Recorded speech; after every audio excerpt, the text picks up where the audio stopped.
Hello, ഇന്നത്തെ കഥയിലേക്ക് എല്ലാവർക്കും സ്വാഗതം. അങ്ങനെ കല്യാണിയുടെ അമ്മ വന്നിട്ട് പ്രകാശം ചെയ്ത അമ്പലത്തിൽ വെച്ച് ചെയ്ത കാര്യങ്ങളൊക്കെ പറഞ്ഞു കൊടുക്കുകയാണ്. അതിൽ രണ്ടുപേർക്കും ഒത്തിരി സന്തോഷമാവുകയാണെങ്കിലും പ്രകാശൻ്റെ മനംമാറ്റമായിരിക്കും ഇതിന് പിന്നിൽ നിന്നൊക്കെയാണ് അവർ ചിന്തിക്കുന്നത്. അതിനുശേഷം രൂപ വിളിച്ചിട്ട് അങ്ങോട്ടേക്ക് പോകാൻ പറയുന്നുണ്ട്. ഡൽഹിയിൽ പോകുന്ന സമയത്ത് അവിടെ വെച്ച് ഇറങ്ങാം, യാത്ര പറഞ്ഞ് അവിടെ നിന്ന് ഇറങ്ങാമെന്നൊക്കെ പറയുമ്പോൾ കല്യാണി അതൊക്കെ സമ്മതിക്കുകയാണ്. അതിനുശേഷം കിരണിനോട് പറയുന്നുണ്ട്, കുഞ്ഞിനെ കൊണ്ടുപോകേണ്ട കിരണേട്ടാ, കാരണം ഇറങ്ങാൻ നേരത്തെ അവൻ്റെ മുഖം കണ്ട എനിക്ക് പോകുമ്പോൾ ഭയങ്കര സങ്കടമായിരിക്കും. കിരണേട്ടനോട് യാത്ര പറഞ്ഞ് പോകാൻ തന്നെ ബുദ്ധിമുട്ടായിരിക്കും. അപ്പോൾ കിരണ് പറയുന്നുണ്ട്, അവസാന നിമിഷം കുഞ്ഞിനെ കാണണമെന്ന് പറഞ്ഞ് നീ ഒരു വിഷമിക്കാതിരുന്നാൽ മതി. അത് കല്യാണം അംഗീകരിക്കുകയാണ്. അതേസമയം കാർത്തികയുടെ ഓഫീസിലേക്ക് ചെന്നിട്ടുണ്ടായിരുന്നു പ്രകാശൻ. അമ്പലത്തിലുള്ള ചടങ്ങുകളൊക്കെ കഴിഞ്ഞിട്ട് കാർത്തികയും പുഞ്ചിരിച്ചുകൊണ്ടാണ് അയാളെ വരവേൽക്കുന്നത്. അതിനുശേഷം പ്രസാദം കാർത്തികയ്ക്ക് കൊടുക്കുകയാണ്. ആ സമയത്ത് അർച്ചന ചെയ്തിട്ടുണ്ടായിരുന്നല്ലോ ലക്ഷ്മിയുടെ പേരിൽ, ആ പേപ്പർ കൂടി കൊടുക്കുന്ന സമയത്ത് കാർത്തിക് അത് വായിച്ചിട്ട് നോക്കുന്നുണ്ട്. ലക്ഷ്മി ഉത്രട്ടാതി അർച്ചനയൊക്കെ നടത്തിയായിരുന്നോ അമ്മയുടെ പേരിൽ? അമ്മയുടെ പേരിൽ കഴിപ്പിച്ചു അല്ലേ? കഴിപ്പിച്ചു. പ്രകാശൻ നാണത്തോടെ പറയാണ്, മോളുടെ പേരിലും കഴിപ്പിച്ചായിരുന്നു, അമ്മയുടെ പേരിലും കഴിപ്പിച്ചു. രണ്ടുപേരുടെയും ആയുരാരോഗ്യ സൗഖ്യത്തിന് വേണ്ടിയും നല്ല ജീവിതത്തിന് വേണ്ടിയും മനമൊരുക്കി പ്രാർത്ഥിച്ചിട്ടുണ്ട് ഞാൻ. ജീവിതത്തിൽ ആദ്യമായിട്ട് പ്രകാശൻ അവിടെ വന്ന് നിർധനരായ പെൺകുട്ടികളുടെ കാല് കഴുകുക മാത്രമല്ല, ആ വെള്ളം എടുത്ത് ഞാൻ എൻ്റെ മുഖം വരെ കഴുകി മനമൊരുക്കി പ്രാർത്ഥിച്ചു. അത് നന്നായി അച്ഛാ, അങ്ങനെ എല്ലാ മാസവും ചെയ്താലേ നമ്മുടെ ഉയർച്ചയ്ക്ക് നല്ലതാ. അപ്പോൾ പ്രകാശൻ വിചാരിക്കുന്നുണ്ട്, ഇനി എല്ലാ മാസവും കാലും കഴുകി ആ വെള്ളവും കൊണ്ട് മുഖവും കഴുകേണ്ടി വരുമോ? അപ്പം കാർത്തിക പറയുന്നുണ്ട്, ഞാൻ ഈ പ്രസാദം കഴിവതും വേഗത്തിൽ അമ്മയ്ക്ക് എത്തിക്കാൻ നോക്കാം. അപ്പം പ്രകാശ് സംശയത്തോട് ചോദിക്കുകയാണ്, ചെന്നൈയിൽ എത്തിക്കാൻ പറ്റുമോ? അതിനെന്താ, ഒരുപാട് മാർഗങ്ങളുണ്ടല്ലോ ഇതവിടേക്ക് എത്തിക്കാൻ. ഇത് കാണുമ്പോൾ എന്നേക്കാളും സന്തോഷം അമ്മയ്ക്കായിരിക്കും. അമ്മയോട് വിളിച്ച് പറഞ്ഞേക്കാം അച്ഛനാ ഇത് കഴിപ്പിച്ചേന്ന്. അപ്പോൾ പ്രകാശ് സന്തോഷത്തോടെ പുഞ്ചിരിക്കുകയാണ്. മോളെ, എനിക്കൊരാഗ്രഹം കൂടിയുണ്ട്. അപ്പോൾ കാർത്തിക മനസ്സിൽ വിചാരിക്കുകയാണ്, എൻ്റെ അമ്മയോട് സംസാരിക്കാനായിരിക്കും, അമ്മയെ കാണാനായിരിക്കും. അത് നടക്കില്ല നാണം കെട്ടവനെ. എന്നിട്ടൊന്നും അറിയാത്ത പോലെ, എന്താ അച്ഛാ? അല്ല, മോള് പറഞ്ഞ് മോളുടെ അമ്മയെക്കുറിച്ച് ഒരുപാട് കാര്യങ്ങൾ എനിക്ക് മനസ്സിലാക്കാൻ സാധിച്ചെങ്കിലും അമ്മയുടെ ഒരു ഫോട്ടോ പോലും ഞാൻ ഇതുവരെ കണ്ടിട്ടില്ല, ശബ്ദം പോലും കേട്ടിട്ടില്ല. അപ്പം കാർത്തിക പറയുന്നുണ്ട്, അതിനുള്ള സമയമായില്ല എന്ന് ഞാൻ അച്ഛനോട് പറഞ്ഞില്ലേ, അമ്മയെ നേരിട്ട് കണ്ടാൽ മതി എന്നാണ് അമ്മ പറഞ്ഞിരിക്കുന്നത്. അപ്പം പ്രകാശൻ ഇങ്ങനെ സംശയത്തോടെ നിൽക്കുകയാണ്. അപ്പം കാർത്തിക പറയുന്നുണ്ട്, അമ്മയ്ക്ക് വൈകല്യങ്ങളൊന്നും ഇല്ല കേട്ടോ, കാണാനും സുന്ദരിയാ.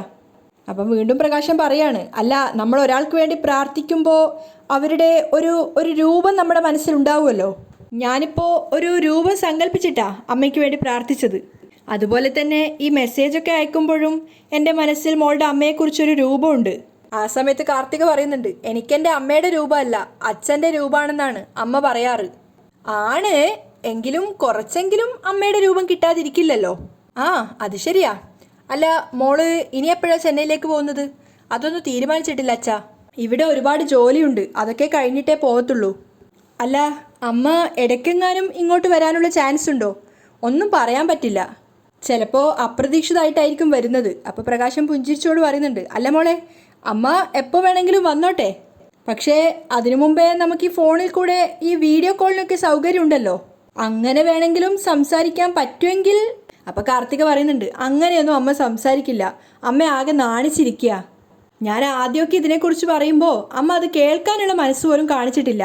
പിന്നെ എൻ്റെ അച്ഛൻ്റെ സാമ്യം ഈ അച്ഛനുണ്ടെന്ന് പറയുകയും അതുപോലെ തന്നെ എനിക്ക് ഈ അച്ഛനെ കിട്ടിയാൽ കൊള്ളാമെന്ന് പറയുകയും ചെയ്തതിന് ശേഷമാണ് അമ്മയുടെ മനസ്സിലൊരു സ്പാർക്ക് ഉണ്ടായത്. അപ്പോൾ പ്രകാശൻ സന്തോഷത്തോടെ പറയുന്നുണ്ട്, മോളെ, സത്യം പറയാലോ, ഞാൻ എൻ്റെ ഭാര്യയും മക്കളും എന്നെ ഉപേക്ഷിച്ച് പോയതിനു ശേഷം തീർത്തും ഏകനായിരുന്നു. എൻ്റെ മോന് വേണ്ടി ഞാൻ ജീവിച്ചുകൊണ്ടിരിക്കുകയായിരുന്നു. അപ്പോൾ കാർത്തിക പരിഹാസത്തോടെ, പക്ഷേ മോൾ ഇങ്ങനെയൊക്കെ പറഞ്ഞതിന് ശേഷം എനിക്കും എന്തോ ഒരു സ്പാർക്ക് പോലെയൊക്കെ തോന്നുന്നു എന്ന് പറയാം. എൻ്റെ മോളും എൻ്റെ ഭാര്യയും കഷ്ടപ്പെട്ട് ഞാൻ അവർക്ക് വേർപ്പ് നീരാക്കി പണിയെടുത്തു കൊടുത്തിട്ടും ഒരു കറിവേപ്പില കളയുന്നത് പോലെ എന്നെ കളഞ്ഞു മോളെ. അതിനുശേഷം ഈ സ്ത്രീകളെന്ന് പറഞ്ഞാൽ തന്നെ എനിക്കൊരുതരം ദേഷ്യമായിരുന്നു. പക്ഷേ ഇപ്പം അതെല്ലാം മാറി വരികയാണ്. അതിലച്ഛനെ ഞാൻ കുറ്റപ്പെടുത്തുന്നില്ല. അതുകൊണ്ട് അച്ഛൻ്റെ മുന്നിൽ നല്ലൊരു ജീവിതമുണ്ട്. അവരുടെ മുന്നിൽ അടിച്ച് പൊളിച്ച് ജീവിക്കാവുന്ന ഒരു ജീവിതം, അതെല്ലാം നമുക്ക് അവർക്ക് കാണിച്ചു കൊടുക്കണം. അത് വേണം മോളെ. അങ്ങനെ ഒരു ദിവസത്തിന് വേണ്ടിയാണ് ഞാൻ കാത്തിരിക്കുന്നത്. പിന്നെ നമ്മൾ പുതുതായിട്ട് ആരംഭിക്കാൻ പോകുന്ന കൺസ്ട്രക്ഷൻ കമ്പനിക്ക് വേണ്ടിയും ഞാൻ മനമൊരുക്കി പ്രാർത്ഥിച്ചിട്ടുണ്ട്. ആ, അതും വേണം. എന്തായാലും നമ്മൾ ഉടൻ തന്നെ അത് തുടങ്ങാൻ പോവല്ലേ. അതിനുശേഷം കൺസ്ട്രക്ഷൻ ഫീൽഡ് നമ്മൾ പിടിച്ചടക്കും. ബിസിനസ് ചെയ്യാൻ എനിക്കൊരു പ്രത്യേക കഴിവുണ്ടച്ചാ, അത് നിങ്ങളും കൂടി ഒന്ന് ഫോളോ ചെയ്ത് കൂടെ നിന്ന് തന്നാൽ മാത്രം മതി. പിന്നെ എല്ലാം ഓക്കെയാണ്. അതിനുശേഷം ഇൻഡസ്ട്രി മൊത്തം പിടിച്ചടയ്ക്കാനുണ്ടല്ലോ. 1 കോടിയും 2 കോടിയൊന്നും ആയിരിക്കില്ല, വർഷത്തിൽ 50 കോടി വരെ ലാഭം ഉണ്ടാവും. പ്രകാശം വാ തുറന്നിരിക്കുകയാണ്. അങ്ങനെയാണെങ്കിൽ നേർ പകുതി നിങ്ങൾക്കാ. പിന്നെ വേണമെങ്കിൽ നിങ്ങൾക്ക് കൂടി സ്വന്തമായിട്ട് ബിസിനസ് തുടങ്ങാവുന്നതേ ഉള്ളൂ. അപ്പോൾ പ്രകാശൻ പറയുന്നുണ്ട്, അയ്യോ അങ്ങനെയൊന്നും ഞങ്ങൾ ചെയ്യത്തില്ല, ഇത് തന്നെ മോളൊരു 5-10% തന്നിരുന്നെങ്കിൽ മതിയായിരുന്നു. ഇനിയിപ്പോൾ ഒന്നും തന്നില്ലെങ്കിലും കുഴപ്പമില്ല, മോളുടെ ഈ സ്നേഹം ഇതുപോലെ തന്നെ നിലനിന്നാൽ മതി. പിന്നെ നമ്മൾ ഉദ്ദേശിക്കുന്നത് പോലെ കമ്പനി വളരുകയാണെങ്കിൽ ഒരു കണക്ക് പറച്ചിലിൻ്റെ ആവശ്യമുണ്ടോ മോളെ? അതാണോ നമ്മൾ തമ്മിലുള്ള ബന്ധം? അപ്പോൾ കാർത്തിക് പറയുന്നുണ്ട്, ബിസിനസ് വേറെ കുടുംബം വേറെ, ആ രീതിയിൽ മുന്നോട്ട് പോകണം. അപ്പോൾ സന്തോഷത്തോടെ പ്രകാശൻ പറയുന്നുണ്ട്, മോളെ ഈ സന്തോഷ വാർത്ത ഞാൻ ആദ്യം ചെന്ന് എൻ്റെ മോനോടൊന്ന് പറയട്ടെ, അമ്മയോടും പറയണം, അവരൊക്കെ ഭയങ്കര സന്തോഷത്തിലായിരിക്കും. അമ്മ ഇവിടുത്തെ കാര്യങ്ങളൊക്കെ ഭയങ്കര ആത്മാർത്ഥമായിട്ടാണ് നോക്കുന്നത്. ഒരു സൂപ്പർവൈസർ എന്ന് പറഞ്ഞ് ഇങ്ങനെ ആയിരിക്കണം എന്ന് അവിടുത്തെ വർക്കേഴ്സ് പോലും പറയുന്നത്. അമ്മൂമ്മ നല്ല ടേസ്റ്റി ആയിട്ടാണ് ഫുഡൊക്കെ ഉണ്ടാക്കുന്നത്, അതുകൊണ്ട് പ്രൊഡക്റ്റിൻ്റെ ക്വാണ്ടിറ്റി കുറച്ചുകൂടി മെച്ചപ്പെട്ടിട്ടുണ്ട്. എൻ്റെ അമ്മ സ്വന്തം വീട്ടിൽ നിൽക്കുന്നത് പോലെ അവിടെ നിൽക്കുന്നത്, അത്രയ്ക്ക് ആത്മാർത്ഥതയാ.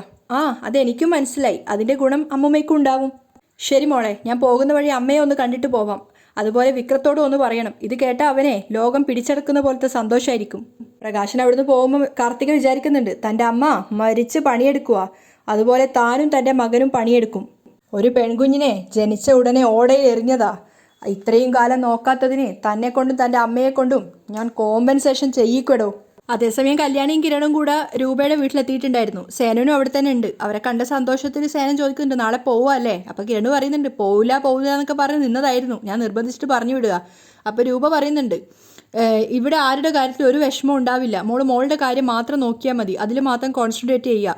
അപ്പം സേനനും പറയാണ്, ഇതുപോലൊരു അവാർഡൊക്കെ കിട്ടുക എന്ന് പറയുന്നത് അത്രയും വലിയ അംഗീകാരമല്ലേ മോളെ.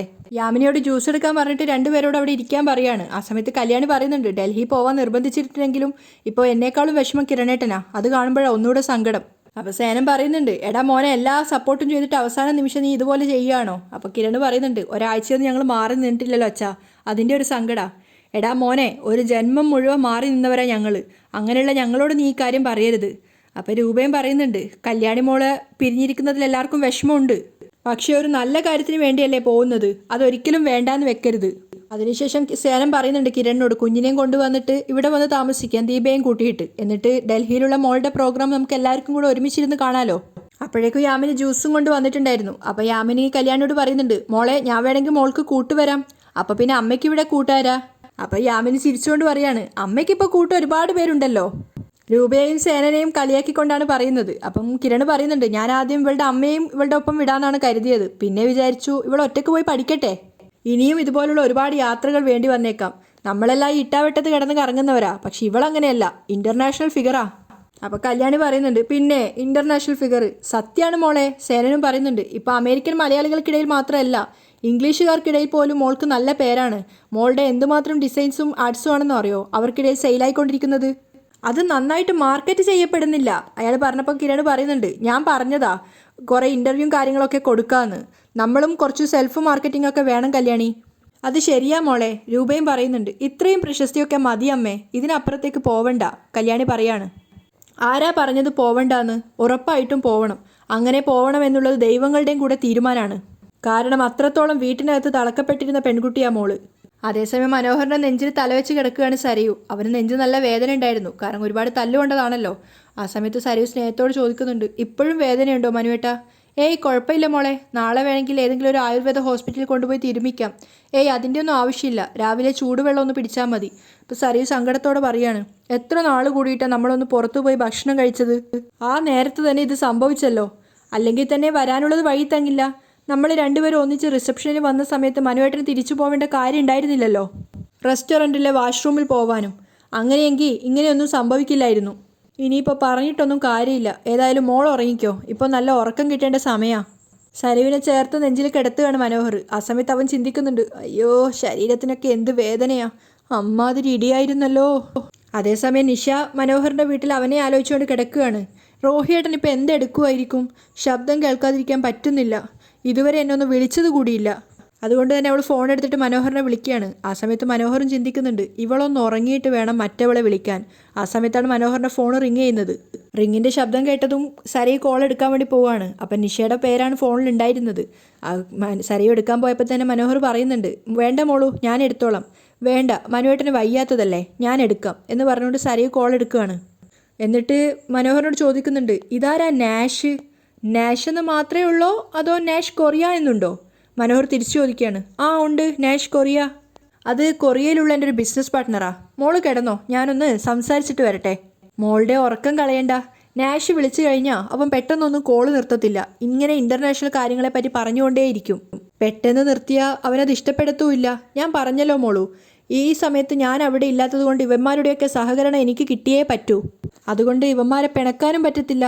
അവിടെ ഇപ്പോൾ ഒരു 10 രൂപയൊക്കെ ആയി കാണത്തേ ഉള്ളൂ. അതുകൊണ്ട് ഇവിടുത്തെ സമയത്തെക്കുറിച്ച് അവന്മാർക്കൊന്നും ഒരു ബോധവും ഉണ്ടാവില്ല. അതുകൊണ്ട് മണിക്കൂറുകളോളം സംസാരിച്ചുകൊണ്ടിരിക്കും. അതുകൊണ്ട് മോള് കാത്തു നിന്ന് മുഷിയേണ്ട, മോള് കിടന്നോ എന്ന് പറഞ്ഞുകൊണ്ട് ഫോണും എടുത്തുകൊണ്ട് മനോഹർ പുറത്തേക്ക് പോവുകയാണ്. മനോഹർ ഫോണും കൊണ്ട് താഴെ വരുമ്പോഴേക്കും രാഹുൽ ഉണ്ടാവും താഴത്തിരുന്നിട്ട്.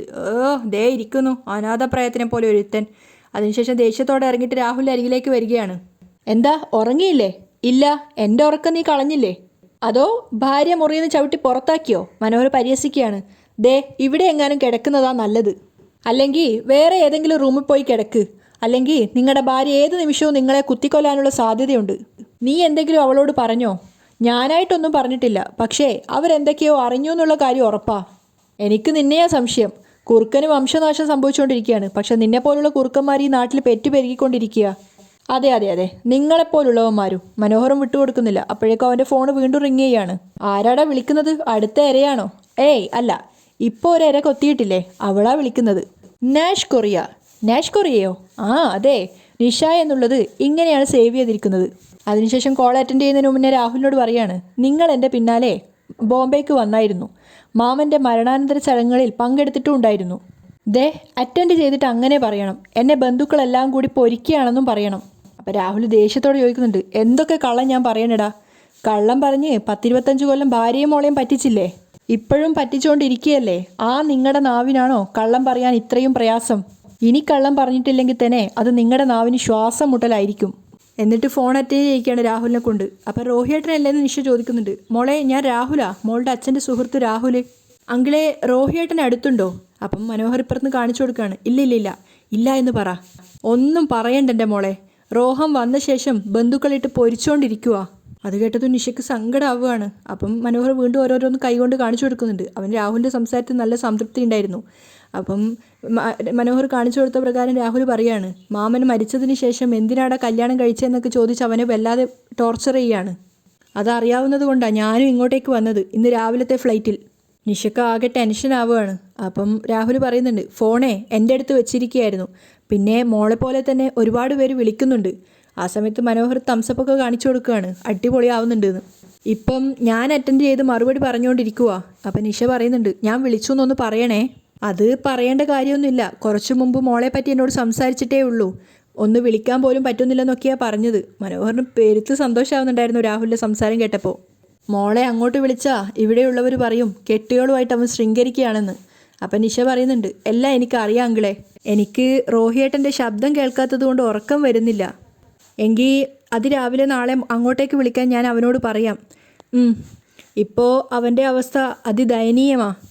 മനോഹറിന് ഭയങ്കര സന്തോഷമായി രാഹുലിൻ്റെ സംസാരം കേട്ടപ്പോൾ. അപ്പോൾ പിന്നെ നിഷ കോള് കട്ട് ചെയ്യാണ്. ശരി അങ്കിളെ, എങ്കിൽ good night. Good night. Call കട്ടായപ്പോൾ രാഹുലിനോട് മനോഹർ പറയുന്നുണ്ട്, 10-ലെ 9 mark. Good, keep it up. എടാ ചതിയ, ഒരേ സമയം കുറുക്കനും ചെന്നായയും ആവാൻ നിന്നെക്കൊണ്ടേ പറ്റൂ. രാഹുൽ ദേഷ്യത്തോടെ തിരിച്ചു പറയാണ്. അപ്പം മനോഹർ പരിഹാസത്തോടെ പറയാണ്, ഇനി കൂടുതൽ സംസാരമൊന്നും വേണ്ട. തൻ്റെ മോള് അവിടെ ഉറങ്ങാതെ കിടക്കുക മുറിയിൽ. ഞാൻ പോയി അവളെ ഒന്ന് ഉറക്കട്ടെ. തിരിഞ്ഞു നിന്നത് മനോഹറിൻ്റെ നടുവേദനിക്കുകയാണ്. അയ്യോ എന്താടാ, ശരീരത്തിനൊക്കെ എന്താ വേദന? ആരെങ്കിലും നടുവിനിട്ട് തല്ലിയോടാ? അപ്പം മനോഹർ പറയാണ്, നാളെ ചിലപ്പോൾ എൻ്റെ ശരീരത്തിന് നിങ്ങൾ കിഴിയിടേണ്ടി വരും. അങ്ങനെയാണ് നീര് വന്നിരിക്കുന്നത്. എന്നിട്ട് വയ്യാതെ തിരിഞ്ഞ് മുകളിലേക്ക് കയറി പോവുകയാണ്. ആ സമയത്ത് വീണ്ടും രാഹുലിനെ നോക്കുന്നുണ്ട്. അപ്പോൾ രാഹുൽ വിചാരിക്കുകയാണ്, ഇവനെ ആരെങ്കിലും ഒന്ന് തല്ലി കൊന്നാൽ മതിയായിരുന്നു. അങ്ങനെയാണ് ഇന്നത്തെ എപ്പിസോഡ് വൈൻഡപ്പ് ചെയ്യുന്നത്.